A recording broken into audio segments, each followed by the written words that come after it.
ये कहानी बहुत ही ज्यादा इंटरेस्टिंग है, इसीलिए हमने इस वीडियो को बहुत लंबा बनाया है, लेकिन आप कहीं पर भी बोर नहीं होंगे और आपको इस वीडियो में बहुत ज्यादा मजा आने वाला है। ये कहानी एक ऐसे लड़के की है जिसकी शुरुआती जिंदगी बहुत ही ज्यादा डिस्टर्ब थी। मतलब उसके साथ सभी चीजें अनएक्सपेक्टेड हो रही थी, लेकिन इसके बाद भी उसने हार नहीं मानी।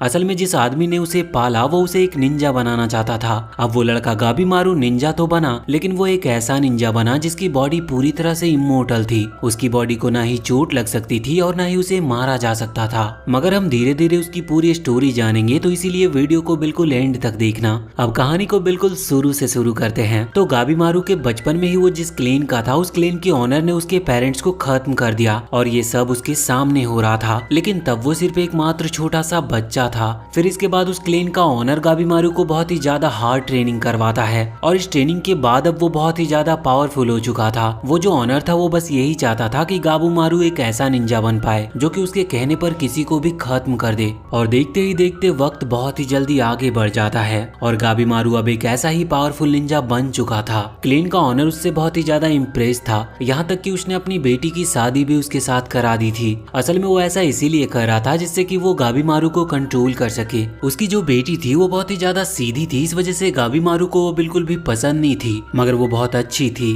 और धीरे धीरे गाबीमारू भी उसे लाइक करने लगता है। मगर गाबीमारू अब अपना निंजा वाला काम और किसी को भी मारना ये सब पसंद नहीं कर रहा था, इस वजह से वो ये काम को छोड़ना चाहता था। लेकिन क्लेन का लीडर ये बिल्कुल नहीं चाहता था। वो खुद की बेटी को चोट पहुंचाता है जिससे कि गाबीमारू उसकी बात माने, और होता भी वैसा ही है। वो बात मानने के लिए तैयार था, लेकिन वो फिर से कह रहा था कि वो ये काम ज्यादा टाइम तक कर नहीं सकता। क्लेन का लीडर कुछ सोचता है और कहता है कि ठीक है, तो एक आखिरी मिशन पर जाओ, उसके बाद हम तुम्हें आजाद कर देंगे। गाबीमारू मान जाता है, लेकिन इस आखिरी मिशन में वो क्लेन का लीडर खुद गाबीमारू को फंसा देता है, जिस वजह से धोखाधड़ी के केस में अब उसे पकड़ लिया गया था और उसे खत्म कर दिया जाना था। साफ साफ कहे तो क्लेन के लीडर का मतलब निकल चुका है, इस वजह से वो गाबीमारू को एग्जीक्यूट करवा रहा था। हम देखते हैं कि यहाँ पर जिस विलेज के लीडर के सामने ये सब हो रहा था, वो अपनी आंखों पर यकीन नहीं कर पा रहा था, क्योंकि जो बंदा अपनी तलवार उठाकर गाबीमारू पर मार रहा था वो मारते मारते थक जाता है, पर गाबीमारू की स्किन पर बिल्कुल भी चोट नहीं लग रही थी और ज्यादा कोशिश करने के बाद अब अचानक से उस आदमी की वो तलवार टूट जाती है। यहाँ पर गाबीमारू को भी समझ नहीं आ रहा था कि आखिर ऐसा क्यों हो रहा है। वो मन में सोच रहा था कि काश मैं अभी मर जाता, क्योंकि मैंने सच में बहुत गलत काम किया है। उसने अब तक जितने लोगों को मारा था उनकी कोई गिनती नहीं थी, पर ना जाने अब उसके साथ ऐसा क्यों हो रहा था। अब यहाँ पर वो लीडर कुछ और सोच रहा था, इसीलिए अभी वो गाबीमारू को वहाँ के तहखाने में चैन से बांधकर बंद कर देता है।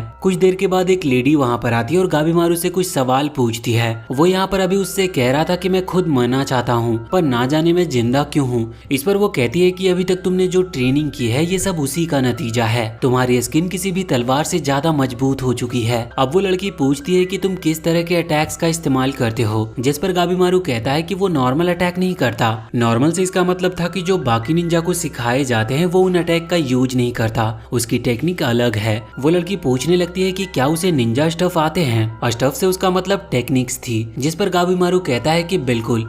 अब लड़की कहती है कि उसे वो टेक्निक देखनी है, पर इसके लिए वो साफ साफ मना कर देता है। अब अगला दिन होता है और हम देखते हैं कि अब जो लीडर था वो इस वक्त गाबीमारू को आग में जलाना सही समझता है। वो उसे बांध देते हैं और उसके पास आग जला देते हैं। गाबीमारू की पूरी बॉडी के आसपास आग लगी थी, लेकिन उसकी आंखें खोले हुए अभी भी उस लीडर को ही देख रही थी, जिस वजह से वो लीडर डर रहा था, पर उसे समझ नहीं आता कि आखिर गाबीमारू को कुछ हो क्यों नहीं रहा। इसीलिए वो फिर से उसे चेन से बांध देते हैं और किसी दूसरे आइडिया को सोचने में लग जाते हैं। गाबीमारू अब जब यहाँ पर बंधा हुआ था तो उसके पास वही लड़की आकर बैठ जाती है और वहाँ पर गाबीमारू उससे कहता है कि वो तो बस मरना चाहता है, लेकिन इस पर वो कहती है कि उसे इससे कोई लेना देना नहीं, उसे बस यहाँ पर गाबीमारू से थोड़ी जानकारी निकलवानी है और इसी वजह से वो उससे थोड़ी पूछताछ कर रही है। यहाँ पर वो कहती है कि उसे उसकी लाइफ के बारे में थोड़ा जानना है, जिस पर गाबीमारू कहता है कि उसकी लाइफ बिल्कुल भी इंटरेस्टिंग नहीं रही है, इस वजह से उसे इस बारे में जानने में कोई मजा नहीं आएगा। लेकिन वो लड़की कहती है कि वो ये काम मजे के लिए नहीं कर रही, उसे बस इन्फॉर्मेशन चाहिए। अब इसके लिए गाबीमारू मान जाता है। वो बताता है कि उसने अपने पेरेंट्स को अभी तक नहीं देखा है। वो कहता है कि उसके विलेज के क्लेन के हेड ने उसके पेरेंट्स को खत्म कर दिया और फिर उसी ने उसे पाला।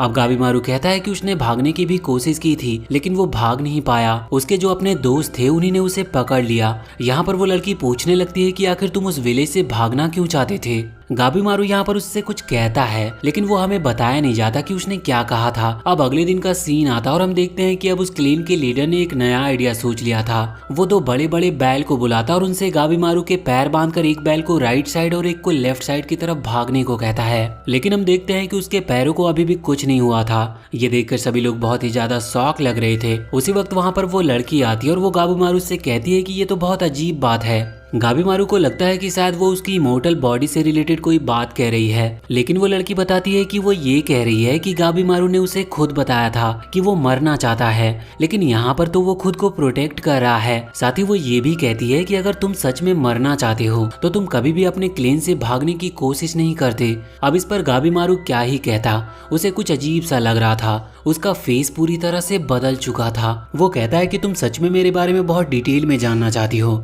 और इसके बाद वो उसे बताता है कि असल में जिस विलेज के हेड ने उसके पेरेंट्स को खत्म किया, उन्होंने उसकी शादी अपनी बेटी से करा दी और फिर गाबीमारू उनकी बेटी से मिला जो कि बिल्कुल अलग थी। उसने ऐसा सोचा ही नहीं था, मगर उसके साथ रहते रहते वो इमोशनल होते जा रहा था और कमजोर पड़ता जा रहा था। उसने सोचा था कि वो उसे छोड़ देगा, लेकिन विलेज के हेड उसे आखिरी मिशन पर भेजते हैं जहाँ पर उसके ऊपर झूठे एलिगेशन लगाते हुए उसे पकड़ लिया जाता है। और फिर वो कहता है कि बाकी तो अब सब तुम्हारे सामने ही है, मैं यहाँ पर फिलहाल बंधा हुआ हूँ उन्हीं एलिगेशंस की वजह से। अब वो ये सब लिखती और वहाँ से चली जाती है। रात का टाइम आता और हम देखते हैं कि इस वक्त वो लेडी किसी आदमी से बात कर रही थी। वो उसे बताती है कि गाबीमारू पर ज्यादा लोग अटैक करे तो शायद वो उसे मार सकते हैं, लेकिन वो आदमी कहता है कि उन्होंने ये सब कर देख लिया है। उन्होंने बहुत ही पावरफुल 20 लोगों को जमा किया और उन सबको उन्होंने गाबीमारू के कमरे में बंद कर दिया, लेकिन फिर भी आखिर में हुआ वही, गाबीमारू ने उन सभी को खत्म कर दिया। ये सुनकर अब वो लड़की भी बहुत हैरान थी। वो कहती है कि ठीक है, कल अब वही ये काम करेगी। दूसरी तरफ हम गाबीमारू को देखते हैं। वो मन में सोच रहा था कि आखिर वो मर क्यों नहीं पा रहा, जबकि वो भी यही चाहता है। तो अब वो फैसला करता है कि अब से कुछ भी हो जाए वो बिल्कुल भी रिएक्ट नहीं करेगा और खुद को चोट पहुंचाने देगा। अगले दिन उसे गर्म तेल में डाल दिया जाता, लेकिन उस चीज से भी उसे कुछ नहीं हो रहा था। ये देखकर वो खुद भी बहुत ज्यादा शॉक था कि आखिर वो किस तरह का इंसान बन चुका है। लेकिन फिर बाद में उसे एक रूम में ले जाया जाता है जहाँ सामने वो लड़की थी और कुछ और भी निंजा लोग बैठे हुए थे। यहाँ पर अब हमें उस लड़की के बारे में थोड़ी सी चीजें जानने को मिलती है। उसका नाम है सागिरी और वो यामाडा क्लेन से है। असल में ये क्लेन तलवारबाजी के लिए माहिर है, जहाँ के लोगों को इस तरह से ट्रेन किया जाता है कि उनकी तलवार किसी भी चीज को बिल्कुल ब्रेड की तरह काट सकती है। अब यहाँ पर वो खुद गाबीमारू को खत्म करने वाली थी। वो उसके ऊपर हमला करती है और वो उसके ऊपर हमला करती है, लेकिन गाबीमारू को अचानक से लगता है कि जैसे उसकी गर्दन कट चुकी है। इस वजह से वो तुरंत ही वहाँ से हट जाता है। ये फीलिंग आज तक गाबीमारू को कभी भी नहीं आई थी और वो समझ नहीं पा रहा था कि आखिर वो बच क्यों रहा है। लेकिन फिर खुद सागिरी कहने लगती है कि वो जानती है कि गाबीमारू भी मरना नहीं चाहता। असल में वो ये सिर्फ बाहरी मन से चाहता है, उसका इंटरनल मन ये नहीं चाहता, क्योंकि वो अपनी वाइफ को पसंद करता है। और भले ही वो उससे भागने की कोशिश कर रहा था, लेकिन वो भी यही चाहता है कि वो ये सब छोड़कर उसके साथ रह सके। गाबीमारू को अंदर ही अंदर पता था कि ये बात सच है। अब अचानक से वो लड़की अटैक करना रोक कर गाबीमारू को एक पेपर दिखाती है और कहती है कि शायद तुम्हें इस बारे में नहीं पता होगा, पर किसी को हेल्प चाहिए और हेल्प के तौर पर वो सभी लोगों को, जिन जिन लोगों को वो चुन रहा है, उन्हें एक जगह पर भेज रहा है। उस जगह का नाम है पैराडाइज ऑफ अर्थ। वो कहती है कि अगर वो उसका काम कर दे तो वो उसे आजाद करवा देगी, फिर गाबीमारू जैसे चाहे अपनी जिंदगी गुजार सकता है। साथ ही उसके ऊपर से सारे चार्जेस भी हटा दिए जाएंगे और कोई भी क्लेन, चाहे वो कोई भी क्यों ना हो, वो गाबीमारू का कुछ भी नहीं कर सकते, क्योंकि ये जो काम है ये बहुत ही पावरफुल पर्सन का है। असल में जो पैराडाइज ऑफ अर्थ है वहाँ पर एक लाइफ ऑफ पोशन मिलता है। वहाँ पर एक चीज मिलती है, उसे लोग एलिक्सर ऑफ लाइफ कहते हैं और वो कमाल की चीज है। अगर कोई उस लिक्विड को पी लेता है तो फिर वो एक तरह से अमर ही हो जाएगा।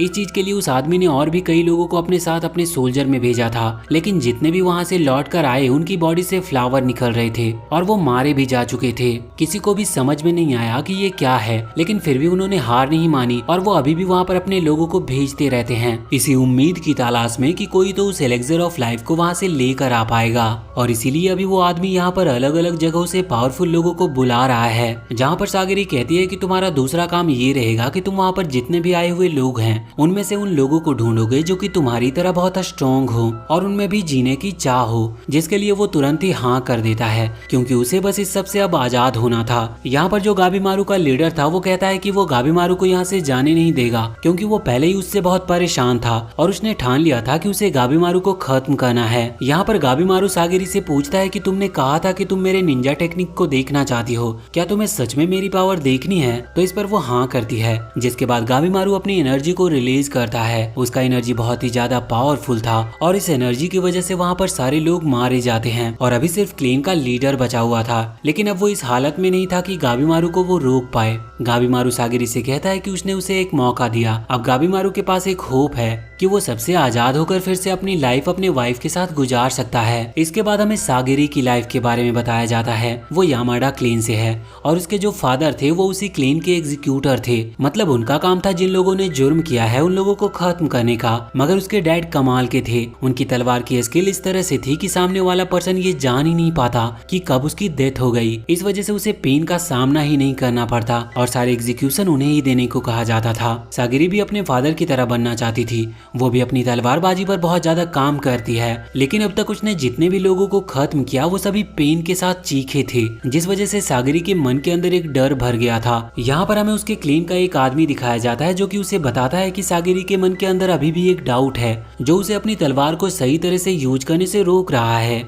साथ ही वो सागिरी से कहता है कि तुम अपनी तलवार की तरफ देखो और जब वो अपनी तलवार पर देखती है तो उसे उन सभी लोगों के चेहरे दिख रहे थे जिन्हें उसने अब तक मारा था। अब उसके मन के अंदर एक डर पैदा हो गया था जिस वजह से वो हर किसी को खत्म करने में थोड़ी सी हिचकिचा रही थी। उसके मन में बस एक डाउट था लेकिन फिर भी वो हार नहीं मानती और वो यही करती है। अब इसके बाद फाइनली वो टाइम आ चुका था जब गाबीमारू को वहाँ उस आदमी के सामने ले जाना था जो कि उन्हें काम समझाएगा। तो यहाँ पर गाबीमारू अकेला नहीं था बल्कि कई सारे उसके साथ क्रिमिनल्स थे। ये सभी बहुत माहिर क्रिमिनल थे और इन लोगों ने जितने लोगों को मारा है उन लोगों की गिनती किसी के पास नहीं है। यहाँ पर सभी लोगों के चेहरे पर एक कपड़ा बांध दिया जाता है जिसकी वजह से उन्हें सामने से कुछ भी दिख नहीं रहा था। असल में बस ये ऐसा उस आदमी की प्रोटेक्शन के लिए किया जा रहा था। वो सभी क्रिमिनल अभी गुस्सा थे पर वो कुछ कर नहीं सकते थे। वैसे हम देखते हैं कि यहाँ पर सागिरी मन में सोच रही थी कि ये सभी क्रिमिनल्स हैं, इन लोगों ने लाखों लोगों को मारा है। अगर वो इन पर अपनी तलवारबाजी की प्रैक्टिस करे तो शायद वो बिना किसी डाउट के सही तलवार चलाना सीख सकती है, पर वो ऐसा भी नहीं कर सकती थी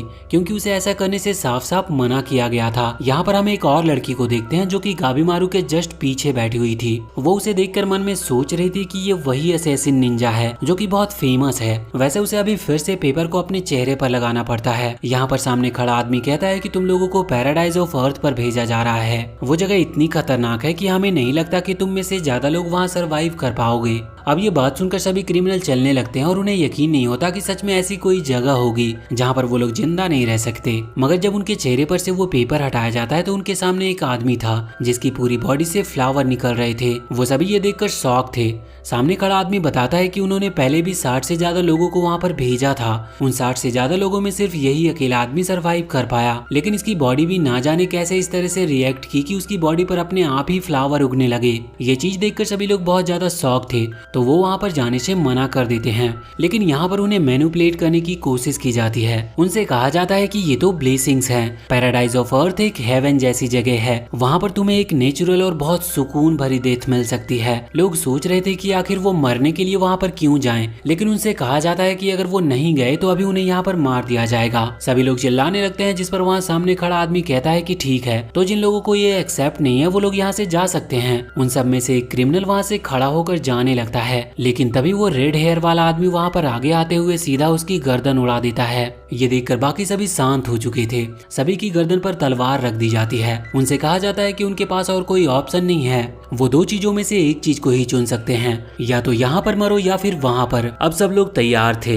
लेकिन कुछ देर के बाद एक आदमी वहाँ पर आकर बताता है कि जो नाव उस पैराडाइज ऑफ अर्थ के लिए निकलने वाली थी उस पर थोड़ी लिमिटेड सीट है, जिस वजह से इन क्रिमिनल के बीच एक आदमी एक दूसरे क्रिमिनल को मार देता है और कहता है कि मैं समझ गया, आप लोग यही चाहते हो। जिसके बाद वहाँ पर लड़ाई स्टार्ट हो गई थी और जिस आदमी ने उन सभी को इकट्ठा किया था उन लोगों को इस चीज से कोई फर्क नहीं पड़ रहा था क्योंकि वो तो चाहते ही यही थे कि जो भी कमजोर है वो यहीं पर मारा जाए। वैसे हम देखते हैं कि जिस आदमी ने उन्हें यहाँ पर इकट्ठा किया था उस चीज से वो बहुत ज्यादा खुश हो रहा था, उसे ये सब देखकर मजा आ रहा था। इस तरफ सैगरी और वो रेड हेयर वाला आदमी आपस में बात कर रहे थे। यहाँ पर वो कह रहा था कि सच में एक एग्जीक्यूटर होना बहुत ही ज्यादा मुश्किल काम है क्योंकि किसी को मारना मुश्किल नहीं है पर बाकी लोग जिस नजर से उन्हें देखते हैं वो बहुत मुश्किल से सहन होता है। जिस पर सैगरी कहती है कि वो सही कह रहा है, उसका बचपन भी इसी तरह से गुजरा था क्योंकि सैगरी के पेरेंट्स एग्जीक्यूटर थे, जिस वजह से सभी बच्चे जो कि सैगरी के दोस्त हुआ करते थे वो उसे परेशान करते क्योंकि वहाँ एग्जीक्यूशन को बुरी चीज मानते थे, जबकि ये लोग उन्हीं को खत्म करते हैं जिन्होंने कुछ गलत किया हो।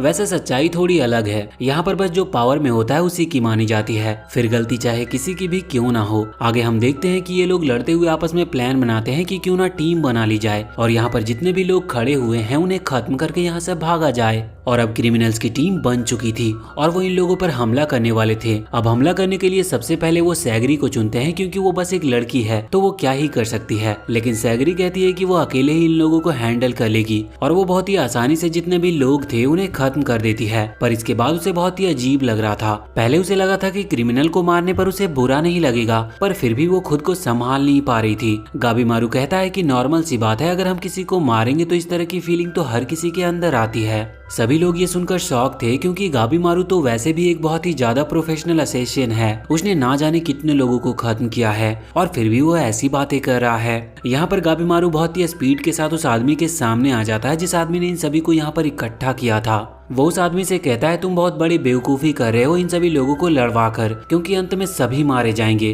फिर तुम क्या करोगे। यहाँ पर उस आदमी को गुस्सा आता और वो कहता है कि जो कोई भी गाबीमारू को खत्म कर देगा उसे पास कर दिया जाएगा और उसे वहाँ से वापस भी भेज दिया जाएगा। अब वहाँ पर एक क्रिमिनल आगे आकर एक बड़ा सा पत्थर उठा लेता और गाबीमारू पर अटैक करने लगता है। गाबीमारू कहता है कि मुझे माफ करना, मैं तुम्हें खत्म नहीं करना चाहता, लेकिन तुम लोग भी यही चाहते हो तो अब मैं कुछ भी नहीं कर सकता। और इसके बाद गाबीमारू उनसे लड़ना चालू कर देता है। सभी लोग उस पर हमला कर रहे थे लेकिन वो बहुत ही स्पीड से उन सभी को खत्म करते जा रहा था। इस तरह से आधा दिन निकल जाता और वहाँ पर जितने भी लोग थे सारे के सारे मारे जाते हैं। गाबीमारू की पूरी बॉडी खून में लाल थी और नीचे उन सभी लोगों की पूरी लाशें पड़ी थी। अब जो वो आदमी था उसके लोग और वो आदमी दोनों बाकी सभी लोग बहुत ज्यादा शॉक लग रहे थे। वो कह रहे थे कि ये तो सच में एक राक्षस है, मगर यहाँ पर सैगरी समझ पा रही थी कि आखिर गाबीमारू को इन सभी को खत्म करने में कैसा लगता होगा, क्योंकि सैगरी ने ज्यादातर एग्जीक्यूशंस के दिन एक या दो, ज्यादा से ज्यादा 3 लोगों को खत्म किया होगा, जिसके बाद उसे ऐसी फीलिंग होती थी कि वो खुद को भी खत्म कर ले। लेकिन गाबीमारू इस काम में ना जाने कितने लोगों को मार चुका है। वो समझ गई थी कि गाबीमारू का बिहेवियर आखिर इस तरह का क्यों है, लेकिन वो इस चीज से एक चीज जरूर सीख गई थी कि उसे इन फीलिंग्स को रोकने की जरूरत नहीं है। अगर वो किसी को मारेगी तो उसे बुरा लगेगा, लेकिन बस उसे ये चीज एक्सेप्ट करने की जरूरत है। आगे हम देखते हैं कि अब तैयारी होती है पैराडाइज ऑफ अर्थ पर जाने की। गाबीमारू को तैयार कर लिया गया था और हमें पता चलता है कि असल में सभी लोग नहीं मरे हैं, क्योंकि जिन लोगों ने गाबीमारू पर हमला नहीं किया था उसने भी उस पर हमला नहीं किया और ये सभी वही थे जो कि समझदार क्रिमिनल्स थे और बहुत ही ज्यादा पावरफुल भी थे। हमें पता चलता है कि यहाँ पर टोटल 10 लोगों को चुना गया है और 10 के साथ एक एक एग्जीक्यूटर जा रहा है और गाबीमारू के साथ इस वक्त सैगरी जा रही थी। उनकी सिर्फ कुछ ही टाइम में उस आयरलैंड के पास पहुंचती है। असल में उन्हें कुछ दिन बीत चुके थे। इस आइलैंड को देखकर गाबीमारू को अचानक से अपनी एक बहुत ही पुरानी मेमोरी याद आती है। असल में जिस आदमी ने उसके पेरेंट्स को खत्म किया था, यानी कि वो क्लीन मास्टर, उसके ऊपर एक बहुत ही ज्यादा खतरनाक अटैक हुआ था। उसकी पूरी बॉडी पर वेपन लग चुके थे, यहाँ तक कि तलवार उसकी बॉडी से आर पार हो चुकी थी, लेकिन वो फिर भी हंस रहा था और साथ ही साथ वो मरा नहीं था। गाबीमारू समझ चुका था कि शायद उसने भी किसी चीज को एब्जॉर्ब किया होगा या फिर पिया होगा, क्योंकि वो खुद भी कहता था कि उसे दूर समुद्र के दूसरे कोने से कुछ मिला था जिसने उसकी लाइफ बदल दी। गाबीमारू ये पूरी स्टोरी अभी सैगरी के साथ शेयर करता है, मगर सैगरी कहती है कि उसे एलेक्सर ऑफ लाइफ के बारे में ज्यादा कुछ पता नहीं है। अब यहाँ पर ये लोग उस आइलैंड के आगे बढ़ते हैं। गाबीमारू और सैगरी अभी साथ में जा रहे थे। गाबीमारू के यहाँ पर हाथ बंधे हुए थे, आसपास फ्लावर्स थे, लेकिन वो जानता था कि यहाँ पर बहुत ही ज्यादा खतरा है, इसीलिए वो ये बात सैगरी को समझाता है और कहता है कि उसके हाथ खोल दे। लेकिन सैगरी कहने लगती है कि नहीं, वो ऐसा नहीं करेगी, क्योंकि उसे यही कहा गया है कि सभी लोगों को बांध कर ले जाना है और देखना है कि वो रूल्स को फॉलो करे। अब गाबीमारू कहता है कि इतने ज्यादा खतरे में वो हाथ बांधकर कैसे चल सकता है, आखिर वो खुद को प्रोटेक्ट कैसे करेगा। लेकिन फिर सैगरी नहीं मानती, इस वजह से गाबीमारू चुपचाप आगे बढ़ता है। लेकिन फिर वो फिर से रुक गया था और कहने लगा था कि नहीं, वो इस तरह से नहीं चल सकता। वो बस अपने हाथ खींचता है, जिस वजह से उसकी रस्सी टूट जाती है। लेकिन सैगरी कहती है कि वो ऐसा नहीं कर सकता और वो फिर से उसे एक रस्सी देती है। गाबीमारू चिल्लाकर कहता है कि तुम ये क्या कर रही हो, तुम्हें पता है कि हमें सिर्फ 3 दिन का खाना दिया गया है, क्या सच में लगता है कि वो एलेक्सर ऑफ लाइफ हमें 3 दिन में मिल जाएगा। इस पर सैगरी कहने लगती है कि उसे कुछ भी नहीं पता, बस उसे जो कहा गया है वो वही करेगी और वो गाबीमारू की दोस्त या फिर टीम मेंबर नहीं है जो गाबीमारू इस तरह से बात कर रहा है। उसे बस यहाँ पर उसके ऊपर नजर रखने के लिए भेजा गया है। अब यहाँ पर गाबीमारू को समझ नहीं आता कि आखिर ये लोग चाहते क्या हैं। वो कहता है कि क्या सच में वो आदमी उस एलिक्सर ऑफ लाइफ को पाना चाहता है, लेकिन अब वो अपनी वाइफ के लिए गाबीमारू इस चीज को भी सहन करता है और खुद के हाथ खुद ही बांध लेता है। लेकिन अब तभी कहीं अचानक से एक बड़ी सी आयरन कैनन बॉल आकर गाबीमारू के फेस पर लगती है, जिसकी वजह से वो वहाँ से दूर गिर गया था। और जब सैगरी दूसरी तरफ देखती है तो वहाँ पर उन्हीं 10 क्रिमिनल्स में से एक क्रिमिनल था जिसका नाम कैन है। कैन के बारे में कहा जाता है कि उसने ना जाने कितने लोगों को मारा है और वो भी सिर्फ उनके वेपन के लिए। वो सिर्फ अपने मजे के लिए लोगों पर अटैक करता था। अब वहाँ पर उसे इस तरह से देखकर सैगरी बहुत ज्यादा शॉक थी, लेकिन फिर वो देखती है कि ये कैन के साथ जिस एग्जीक्यूटर को भेजा गया था वो भी उसी के साथ था, लेकिन वो उसे रोक नहीं रहा था। गाबीमारू यहाँ पर बिल्कुल ठीक था, उसे वहाँ पर कुछ भी नहीं हुआ था। वो आगे जाकर सैगरी से कहता है कि तुमने कहा था कि सभी को अपने हाथ बांध कर रखने हैं, फिर इसने अपने हाथ को क्यों खोल रखे हैं। सैगरी जब ये बात उस एग्जीक्यूटर से पूछती है तो वो बताता है कि ये सब बेवकूफी है,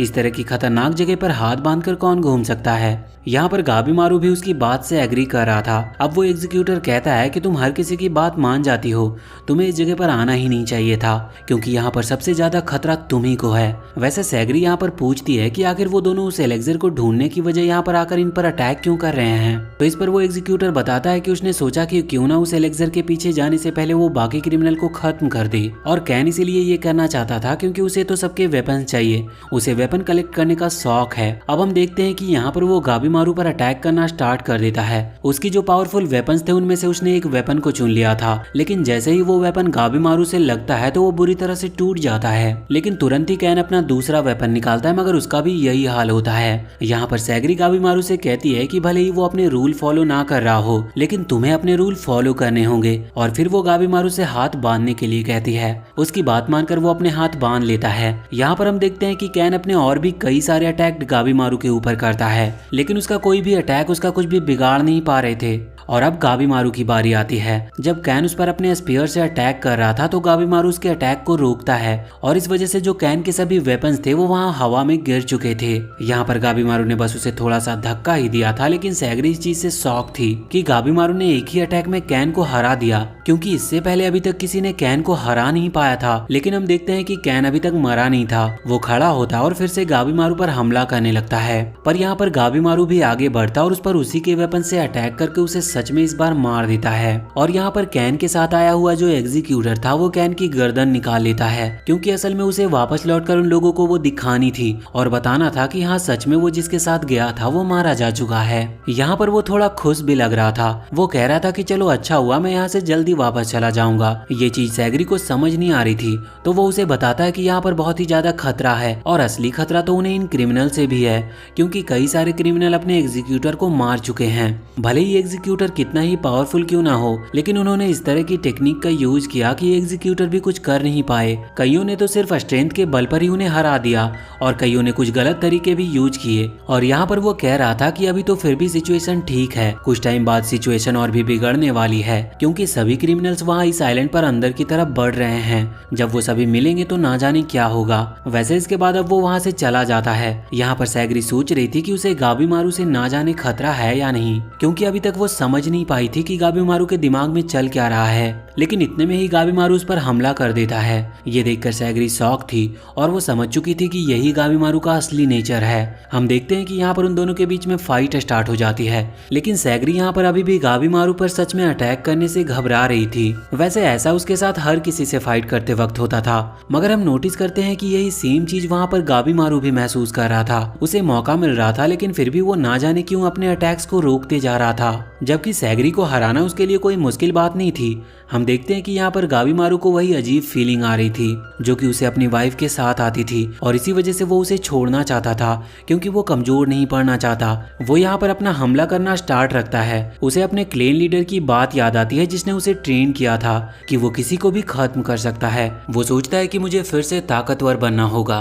और अब वो बिना कुछ देखे अटैक करते जा रहा था। और इसी दौरान सामने सैगरी की तलवार टूट जाती है। गाबीमारू के पास अच्छा मौका था उसे खत्म करने का। उसने उसकी तलवार उसके गर्दन पर रख रखी थी, लेकिन फिर भी ना जाने क्यों गाबीमारू उस पर हमला नहीं कर पा रहा था। उसके हाथ ही नहीं चल रहे थे। उसे अपनी वाइफ की शैडो दिखाई देती है जो कि उसे ऐसा करने से रोक रही थी। वो यहाँ पर रोने लगता और कहता है कि मैं सच में कमजोर पड़ता जा रहा हूँ। लेकिन तभी सैगरी उसे बताती है कि ऐसा नहीं है, इमोशंस तुम्हें कमजोर नहीं बनाते, ये सिर्फ हमारी सोच है जो हमें ऐसा सोचने पर मजबूर करती है, जबकि इमोशंस ही तो पावर होते हैं। यहाँ पर सैगरी जो कुछ भी कह रही थी ये सब गाबीमारू की वाइफ पहले ही उसे कह चुकी थी, इस वजह से वो सिर्फ सुनता रहता है। अब यहाँ से सीन चेंज होता है और हम देखते हैं कि अभी दूसरे क्रिमिनल भी वहाँ उस जंगल के अंदर आते जा रहे थे। यहाँ पर अभी हम टामिया को देखते हैं जो कि एक स्वॉर्ड्समैन है। वो और उसका जो एग्जीक्यूटर है वो वहाँ उस जंगल में अंदर बढ़ते हैं तो सामने उन्हें बहुत सारे फूल देखते हैं। हर तरफ सिर्फ फ्लावर्स ही फ्लावर्स थे और चारों तरफ बटरफ्लाई उड़ रही थी। कुछ देर इसी तरह से देखकर अंदर आगे बढ़ते हुए अचानक से एक बटरफ्लाई टामिया के हाथ पर बाइट कर लेती है। उसे कुछ भी समझ नहीं आया था, लेकिन फिर उसे तुरंत ही याद आता है कि जिस आदमी को उसने वहाँ यमाडा क्लेन के बीच में देखा था उसकी पूरी बॉडी पर फ्लावर्स उग रहे थे। वो समझ गया था कि असल में ये उसी पॉइजनस बटरफ्लाई का काम है। वो तुरंत ही अपनी तलवार निकालता और अपना हाथ काट लेता है। ये चीज देखकर उसका एग्जीक्यूटर बहुत ज्यादा शॉक था।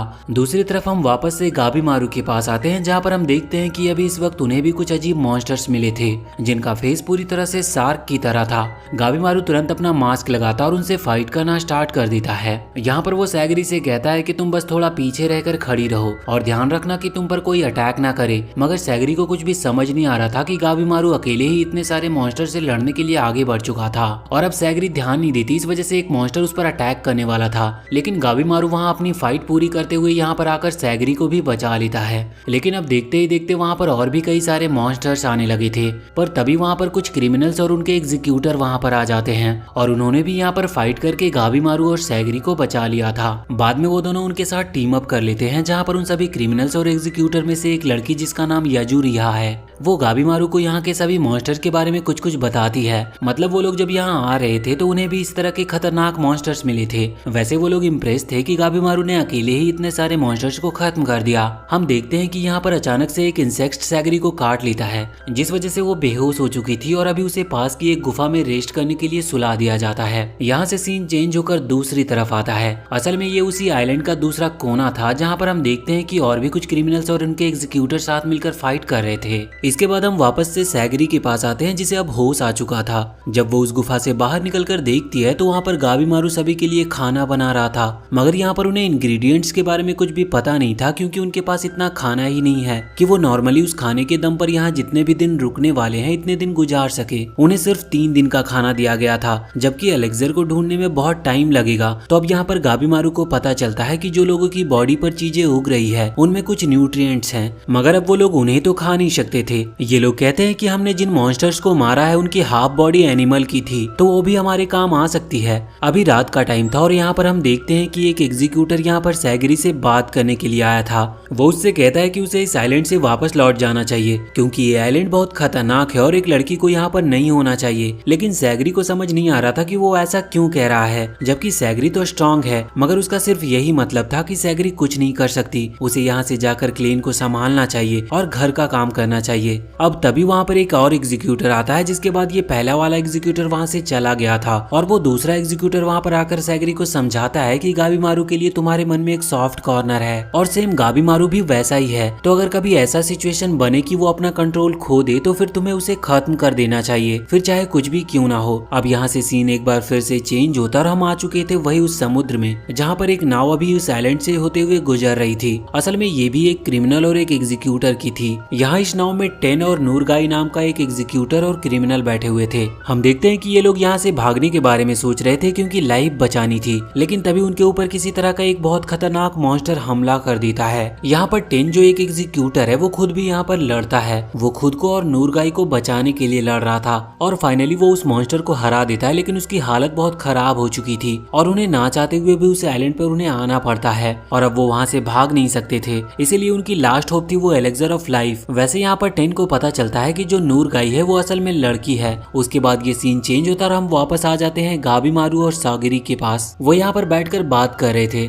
वैसे बाद में अगले सीन में हम देखते हैं कि वो जो मास्टर थे जिन्होंने कहा था कि सैगरी को वापस लौट जाना चाहिए। वो यहाँ पर अभी सैगरी से बात कर रहे थे। इस दौरान उन पर कोई हमला कर देता है। उन्हें बहुत खतरनाक चोट लगती है। यह अटैक जिसने किया था वो एक बहुत ही खतरनाक क्रिमिनल था और लोग इसे जॉइंट कहकर बुलाते थे। इसने पहले ही अपने एग्जीक्यूटर को मार दिया था। इसके बारे में कहा जाता है कि ये बचपन से ही इतना स्ट्रॉन्ग था कि उसकी बॉडी बचपन में ही जॉइंट की तरह बड़ी हो गई थी और बहुत ही ज्यादा स्ट्रॉन्ग और हार्ड बन गई थी। अब यहाँ पर वो जॉइंट सैगरी पर भी हमला करने वाला था, लेकिन इस दौरान गाबीमारू वहाँ पर आ जाता और उसे लात मारते हुए बहुत ही दूर फेंक देता है। हम देखते हैं कि यहाँ पर सैगरी उस सीनियर एग्जीक्यूटर की चोट पर कपड़ा बांध रही थी, लेकिन उसे इतनी चोट लग गई थी कि उसका ब्लड रुक ही नहीं रहा था और वो जानता था कि वो बच नहीं सकता।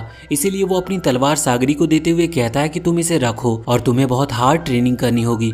मुझे माफ करना, मैंने तुमसे ऐसा कहा था कि वापस लौट जाओ, लेकिन मैंने बस तुम्हारी सेफ्टी के लिए कहा था। इस तरफ हम देखते हैं कि गाबीमारू उस जाइंट पर फिर से अटैक कर रहा था, तो वो देखता है कि उसके अटैक्स काम तो कर रहे हैं और वो जाइंट दूर भी फेंका रहा था, लेकिन जाइंट की बॉडी पर कोई असर नहीं हो रहा था क्योंकि उसकी बॉडी भी बिल्कुल गाबीमारू की बॉडी की तरह बहुत ही ज्यादा हार्ड हो चुकी थी। और यहाँ पर अब उस जाइंट की बारी थी अटैक करने की। वो जैसे ही गाबीमारू पर अटैक करता है तो गाबीमारू बहुत ही ज्यादा घायल हो चुका था। उसके पूरे फेस से ब्लड निकल रहा था, जिसे देखकर सैगरी बहुत ज्यादा शॉक थी। मगर गाबीमारू कहता है कि अभी तक ये लड़ाई खत्म नहीं हुई है और वो एक बार फिर से खड़ा होता है और सैगरी भी उसकी मदद करने लगी थी। सैगरी के पास अभी वो तलवार थी जो कि उसे उस सीनियर एग्जीक्यूटर ने दी थी। वो यहाँ पर तलवार चलाती है तो उस जाइंट की एक उंगली कट जाती है, लेकिन फिर भी उसकी बॉडी पर अभी उस तलवार का कोई असर नहीं हो रहा था। मगर जब वो फिर से अटैक करने के लिए आगे बढ़ रहा था तो सैगरी गाबीमारू के सामने आ जाती है और अपनी तलवार को पूरी पावर से घुमाती है। इस वक्त उसके जो भी इमोशंस थे और जो डाउट था वो उसके सामने नहीं आ रहा था। इस वजह से उसकी तलवार फाइनली उसी तरह से स्ट्राइक करती है जिस तरह से वो हमेशा से करना चाहती थी, लेकिन उसके इतनी ज्यादा पावरफुल अटैक के बाद भी उससे कुछ हो नहीं रहा था। मगर अब गाबीमारू खड़ा होता है और कहता है कि अब हमें साथ में मिलकर काम करना होगा। इसके बाद वो अपनी निंजा पावर्स को एक्टिवेट करते हुए अपनी निंजा एनर्जी को रिलीज करता है। वैसे ये एनर्जी अभी भी उस जाइंट को कोई फर्क नहीं पहुंचा पा रही थी, उसे बिल्कुल भी चोट नहीं लग रही थी, लेकिन इस एनर्जी की वजह से आसपास के पेड़ों में आग लगने शुरू हो गए थे, जिसकी वजह से वहाँ पर धुआं ही धुआं हो रहा था और अब जाइंट को आसपास कुछ दिखाई नहीं दे रहा था और वो गलती से वहाँ नीचे गिर गया था। और इसी मौके की तलाश में गाबीमारू तुरंत उसके पास आकर उसे पकड़ लेता है। साथ ही सैगरी भी तुरंत आगे बढ़कर जाइंट पर अटैक कर देती है, जिस वजह से जाइंट यहाँ पर मारा जाता है और अब उन्होंने फाइनली उसे हरा दिया था। अब उस जंगल में आग बढ़ रही थी, इस वजह से वो वहाँ से निकलने की कोशिश करते हैं। यहाँ पर सैगरी उसी मास्टर को देखती है, ये वही था जिसने उसे वो तलवार दी थी और अब वो जिंदा नहीं था। अब वहाँ जंगल से बाहर निकलते वक्त वहाँ बाहर की साइड उन्हें याजुरिया और उसके एग्जीक्यूटर मिलते हैं। यहाँ पर याजुरिया कह रही थी कि हमें ये आइलैंड जितना ज्यादा सिंपल लगता है ये इतना ज्यादा सिंपल है नहीं। यहाँ पर एक क्रिमिनल और एक एग्जीक्यूटर उस आइलैंड पर दूसरे साइड से अंदर की तरफ बढ़ रहे थे और इन्होंने बहुत सारे मॉन्स्टर्स को मार भी दिया था, जिस वजह से आइलैंड के बहुत अंदर आ चुके थे। अंदर आने के बाद इन्हें यहाँ पर दो लड़कियां मिलती है और वो दोनों ह्यूमन जैसी नहीं लग रही थी। वो कहती है कि सच में कमाल है, अभी तक यहाँ आइलैंड पर कोई नहीं आया है, तुम पहले वो 2 पर्सन हो जो यहाँ तक जिंदा आ पाए। इसके बाद वो इन दोनों को ऑफर देते हैं कि वो उनकी टीम को ज्वाइन कर ले, लेकिन वो दोनों में से एक कहने लगती है कि नहीं, ये लोग ह्यूमन हैं, हम इन्हें हमारी टीम में नहीं रख सकते। और अचानक से फिर उनमें से एक अपना रूप बदल लेती है और अब एक लड़का बन चुकी थी और अचानक से इन पर हमला करने लगी थी। लेकिन अब इसके बाद यहाँ से सीन चेंज होकर अब वापस से गाबीमारू के पास आ जाता है। वो लोग आगे बढ़ रहे थे कि तभी गाबीमारू किसी एक अजीब सी लड़की को देखता है। वो छोटी बच्ची थी और उसने एक हुड पहन रखी थी, जिस वजह से उसका चेहरा नहीं दिख रहा था और अचानक से वो वहाँ से भागने लगती है। गाबीमारू को लगता है कि इससे कुछ न कुछ इस आइलैंड के बारे में पता चल सकता है, इस वजह से वो उसके पीछे भागता है। कुछ दूर आने के बाद अचानक से उनके सामने एक ट्री मॉन्स्टर आ जाता है जो कि छोटी बच्ची को प्रोटेक्ट कर रहा था। मगर गाबीमारू यहाँ पर यूजिरिया और उसके एग्जीक्यूटर को आगे करते हुए उस ट्री मॉन्स्टर को उनसे लड़ने के लिए छोड़ देता है और खुद सैगरी के साथ उस छोटी बच्ची की तरफ भागता है। कुछ देर के बाद वो छोटी बच्ची को पकड़ने वाला था, तब वो देखता है कि उस छोटी बच्ची के पास बहुत ज्यादा स्ट्रेंथ है और साथ ही जब वो रोने लगती है तो अचानक से वहाँ आसपास के सभी ट्रीज की वाइन्स आकर गाबीमारू पर अटैक करने लगती है। वैसे गाबीमारू उसे पकड़े हुए था, लेकिन सैगरी ये देखते हुए उसे मना करती है और कहती है कि उसे छोड़ दो। अब यहाँ पर सैगरी आगे आते हुए उस छोटी बच्ची से बहुत ही ज्यादा फ्रेंडली तरीके से बात करती है, बिल्कुल एक मदर की तरह, जिसके बाद वो छोटी बच्ची बिल्कुल चुप हो गई थी। वैसे वो यहाँ पर सो चुकी थी। हम देखते हैं कि अब यूजिरिया और उसका एग्जीक्यूटर वहाँ पर आते हैं और वो बताते हैं कि वो ऑलरेडी उस ट्री मॉन्स्टर को हरा चुके हैं। मगर अचानक से वो ट्री मॉन्स्टर बात करने लगता है और वो कहता है कि बस वो लोग उस छोटी सी बच्ची को छोड़ दे, इसके बदले वो उन्हें खाने खाने के लिए जितना मर्जी उतना सामान दे सकता है और साथ ही साथ उस एलिक्सर ऑफ लाइफ की इन्फॉर्मेशन भी दे सकता है। ये सुनने के बाद ये सभी लोग बहुत ही ज्यादा शॉक थे, मगर यहाँ पर यूजिरिया को उसकी बात पर यकीन नहीं था। वो थोड़ा सोचकर कहती है कि हमारे पास खाने के लिए पहले ही बहुत सारी चीजें हैं और हम तुम पर यकीन कैसे कर ले। लेकिन अब ट्री मॉन्स्टर कहने लगता है कि यहाँ पास में ही एक हॉर्स ब्रेक है, आप वहाँ पर जाकर आराम कर सकते हो। अब ना जाने क्यों लेकिन यूजिरिया तुरंत इस बात पर एग्री हो जाती है और आगे आगे भागकर उस जगह पर जाने लगती है। उस जगह पर पहुंचने के बाद हम एक विलेज को देखते हैं। ये विलेज बिल्कुल पूरी तरह से डिस्ट्रॉय लग रहा था। वो ट्री मॉन्स्टर बताता है कि इस विलेज को हजारों साल पहले ही डिस्ट्रॉय कर दिया गया। इसके बाद हम देखते हैं कि वो उनके लिए खाना लाता है। यूजिरिया और सैगरी इस वक्त वहाँ पर हॉर्स ब्रेक में बात ले रहे थे। यहाँ वो ट्री मॉन्स्टर उन्हें बताता है कि एलिक्सर ऑफ लाइफ असलियत में एग्जिस्ट करता है और वो बिल्कुल सही आइलैंड पर आए हैं, लेकिन वो उन्हें यहाँ पर मिलेगा नहीं। वो उन्हें डिटेल में सारी चीजें समझा रहा था कि ये आइलैंड पूरा 3 रीजन में डिवाइड किया गया है और वो नाम भी बताता है कि वो एलिक्सर ऑफ लाइफ किस रीजन में उन्हें मिल सकता है और वो किस आइलैंड पर हैं, क्योंकि आइलैंड अलग अलग पार्ट में डिवाइड किए गए थे। ये बात थोड़ी कॉम्प्लिकेटेड हो सकती है, इसीलिए हम इसे आगे कहानी के साथ धीरे धीरे समझेंगे। वैसे इसके बाद सीन एक बार फिर से चेंज होता और हम फिर से उन्हीं दोनों के पास आ जाते हैं जिन्हें वो अजीब से 2 लोग मिले थे जो कि लड़के में कन्वर्ट होकर उस पर हमला कर रहे थे। यहाँ फाइट चल रही थी और वो जो लड़की थी जो कि एक लड़के में कन्वर्ट हुई थी वो बार बार मरने के बाद जिंदा हो जा रही थी, जिस वजह से ये दोनों उसे हरा नहीं पा रहे थे। लास्ट में उसकी जीत होती है और वो इन दोनों को एक बड़े से गड्ढे में फेंक देते हैं। यहाँ उनकी बॉडी से फ्लावर निकलने वाले थे लेकिन उनकी जान बच चुकी थी। दूसरी तरफ यहाँ अभी वो ट्री क्रिएचर गाबीमारू और बाकी सभी को उस एलिक्सर ऑफ लाइफ के बारे में बाकी डिटेल बता रहा था और वो ये भी बताता है कि उसका नाम डोरो है और वो छोटी बच्ची का नाम मे है।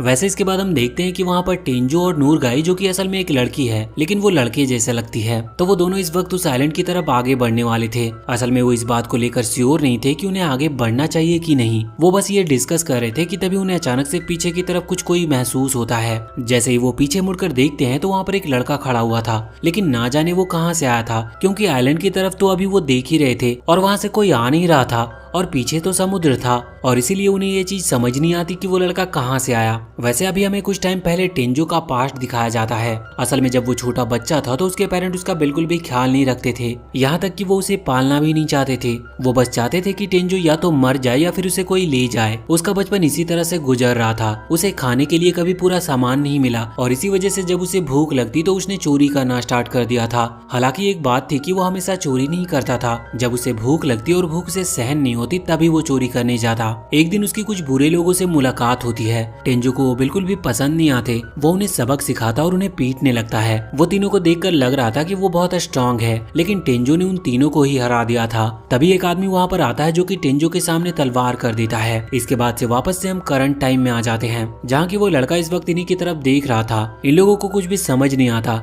ये पूछते हैं कि आखिर तुम हो कौन। वो लड़का कुछ सही से जवाब नहीं दे रहा था। अब हम देखते हैं कि उसका चेहरा बदल रहा था और ये भी उन्हीं में से एक था जो कि वहाँ उन दोनों क्रिमिनल और एग्जीक्यूटर को मिले थे। ये भी अपना रूप बदल सकता था और इसकी भी बॉडी उन्हीं की तरह थी। ये कहता है कि हम तुम लोगों को हमारे आइलैंड पर आने नहीं देंगे क्योंकि हम कोई प्रॉब्लम खड़ी नहीं करना चाहते। इसके बाद ये सीधा ही अटैक करने के लिए आगे बढ़ता है। टेंजो इसके अटैक के लिए तैयार नहीं था, इस वजह से वो वहाँ से दूर फेंकाकर सीधा एक पेड़ से टकराता है। टेंजो और नूरगाई दोनों ही समझ चुके थे कि ये जो भी है इसके पास बहुत ही ज्यादा स्ट्रेंथ है, इस वजह से इन्हें उसके अटैक से बचकर रहना होगा। अभी वो लड़का नूरगाई पर अटैक कर रहा था, लेकिन नूरगाई बहुत ही स्पीड के साथ उसके अटैक को डॉज कर लेता है, पर वो लड़का फिर से आगे बढ़ता है। मगर तभी अचानक से टेंजो पूरी स्पीड के साथ आगे आते हुए उस लड़के की दोनों आंखों पर तलवार चला देता है। अब उसे कुछ दिख नहीं रहा था, लेकिन अचानक से उसकी आंखें फिर से रिकवर होने लगती है और यही सेम चीज वहाँ उन दोनों लड़कों के साथ भी हो रहे थे। अब टेंजो और नूरगाई सतर्क हो चुके थे, पर उन्हें पता नहीं था कि इससे लड़ना कैसे है। इस वजह से वो डिसाइड करते हैं कि बस उन्हें यहाँ से निकलना होगा।